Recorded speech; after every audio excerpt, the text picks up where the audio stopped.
Guys, remember the last time before the Ultimate Girls Trip was actually aired? LaConco put up she opened up basically about she opened up about her and her baby daddy on Instagram and a whole lot of stuff that we've been asking ourselves about her and her relationship with their baby daddy for years. And she basically said that ezami indaba nizozizwa ngami, meaning that when it comes to her business, she is the one who's going to tell her own story at her own time. And there's some people who are just like asking themselves, like, why now? Like, why would she tell a story now? And some people were actually saying that maybe perhaps there's something that's going to come out on the Ultimate Girls Trip that perhaps Lassie doesn't want it to come out like that. And hence she's opening up and telling us the whole narrative and the situation, like what happened before that, before whatever is supposed to be revealed comes out on the Ultimate Girls Trip. And I think this might be it. I think whoever like said that was right. So on this latest episode of the Ultimate Girls Trip, let's see. We are seeing a different side of Lissy because one thing about Lissy, she is very private when it comes to her business. And granted, you guys, like I get why she was so private because her relationship with the guy in question, with our former president, it was not like any other relationship, you guys. She had a lot at stake, or the guy had a lot at like there was just a lot at stake. And a lot to lose on their end versus like any other type of relationship. Not only that, the respect that she also has and had for a baby daddy, which I really commend her for because I mean, this is not just any man we are talking about. So the maturity that she carried with her at that age to be able to conceal and just keep in whatever like was her version of the truth despite like whatever people were saying. I mean, that is really commendable. So on this episode, I mean, she opens up about how when just the difficulty of polygamy. Lassie has said that listen, she is never going back into the whole situation of polygamy. I mean, she I feel like she experienced polygamy at its extremist because of the guy she was in a relationship with, her baby daddy, the amount of wives he has, how they are traditionalists, how they are cultured people, and all of that. So she was basically sharing the cons of being in a polygamous relationship, and she touched on the fact that you have your person to deal with, you have the wives to deal with, you've got the children, the person's children to deal with, you've got the family to deal with, you've got the country to deal with. I was just like Lassie, like you really experienced polygamy ngokuphelele nje. So she basically says that no, like sometimes love is not enough. So you can't go into a relationship thinking love is enough because there's still these other systems. She says polygamy is a system, and there's still these other systems that are in place that you're going to have to deal with, which is the wives and everything that I mentioned.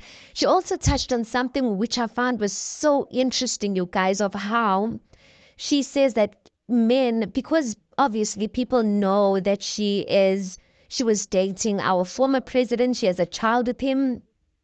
People feel basically they feel intimidated by the fact that she was dating such a powerful man now, and I'll put powerful in inverted commas because I know some people are like, yeah, I would want to, but according to my definition, I would say he is a powerful man.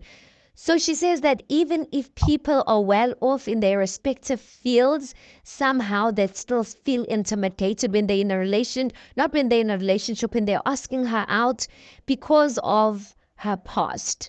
So also as well, that's one aspect. We all know that Lassie got her body done and her body is budding. So she's also saying or touching on sometimes she doesn't really know if the guys are there for the nyash or what really are they there for. So that was quite interesting. And yeah, for even like Tongo out of all people to open up and speak about those things. Then Unonku as well opened up about her experience of this guy in her DMs who offered her 100,000 rands just to go to dinner with her. And obviously, the guy was basically saying for one night with her, he'd pay her 100,000 rands.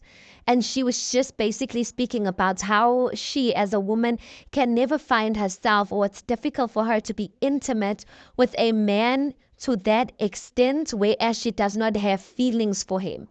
And that conversation is so interesting, you guys, because I know there's some women out there like have being intimate with a person like that is really nothing for them. They can be intimate with people that they don't love, don't have feelings for, and it's just that.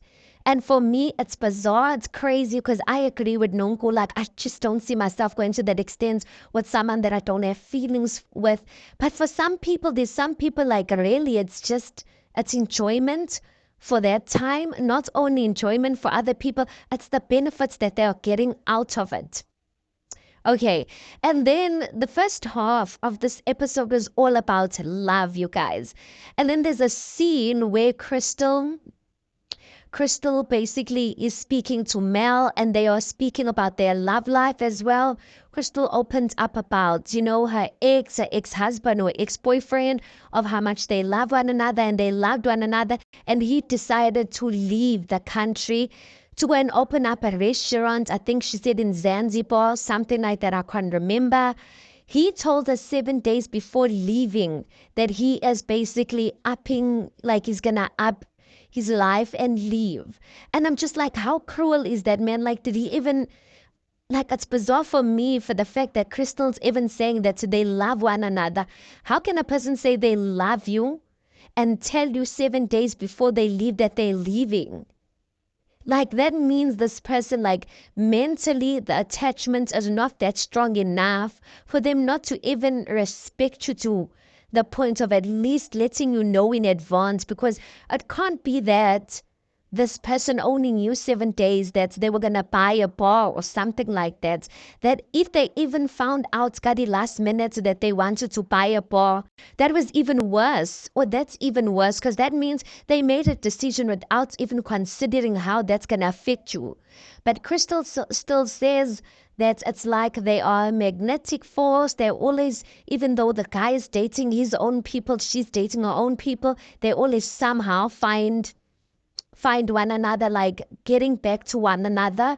And I'm just like, Crystal needs to get out of her head with that guy, because no guy who truly loves you will do you that bad and leave you. Like, even like, I think it's even better for a person to break up with you and for you to go through the emotional like roller coaster of healing.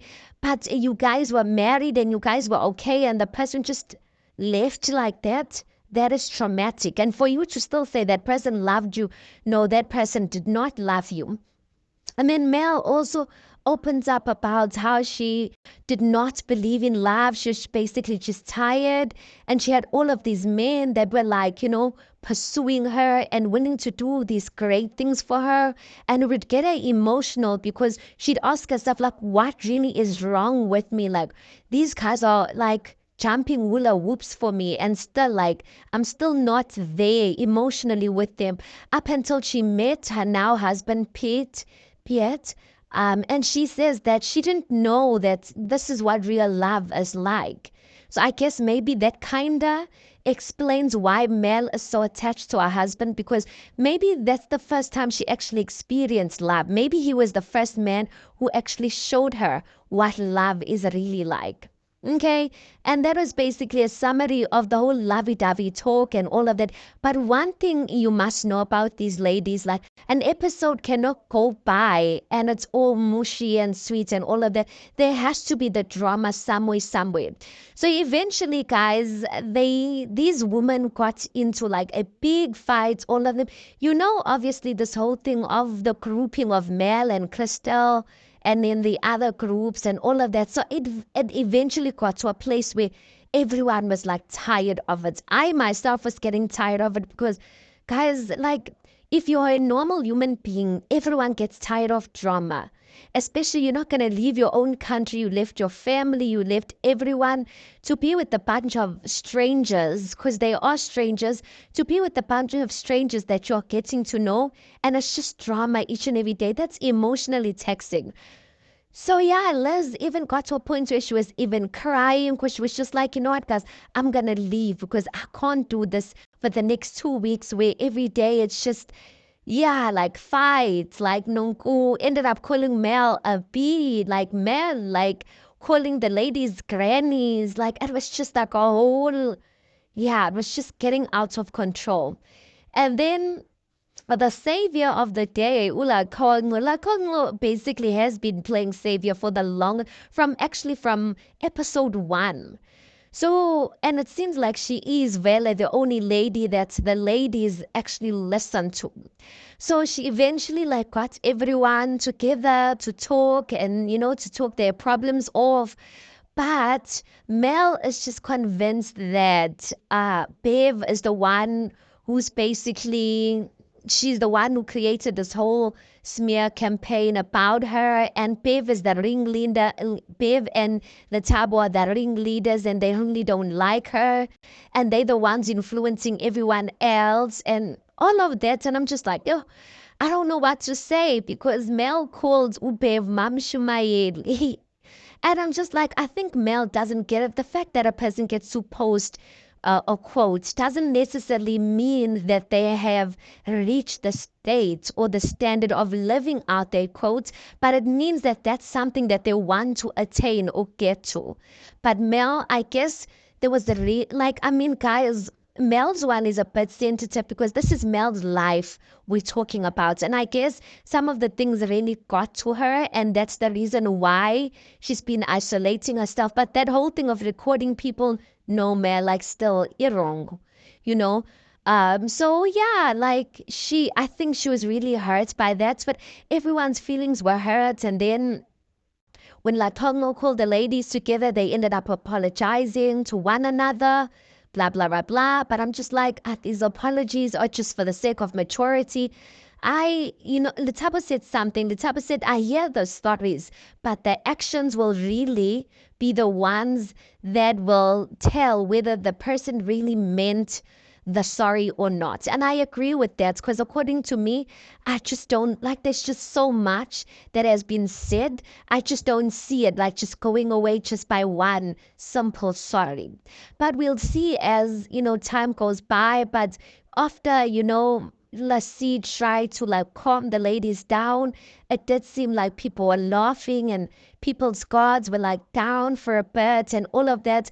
And then obviously it can never have a happy ending because there's Crystal there.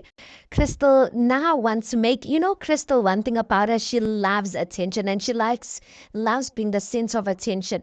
All of a sudden, Crystal's like, no, they're sidelining me.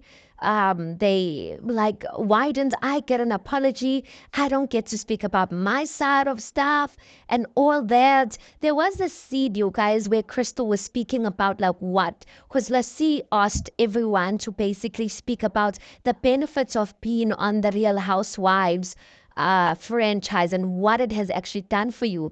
So, and Crystal was actually speaking about that, the way it was, the way we saw it on our screens, it really did look as if Letabo cut Crystal off to speak about herself, and it was just giving distasteful vibes.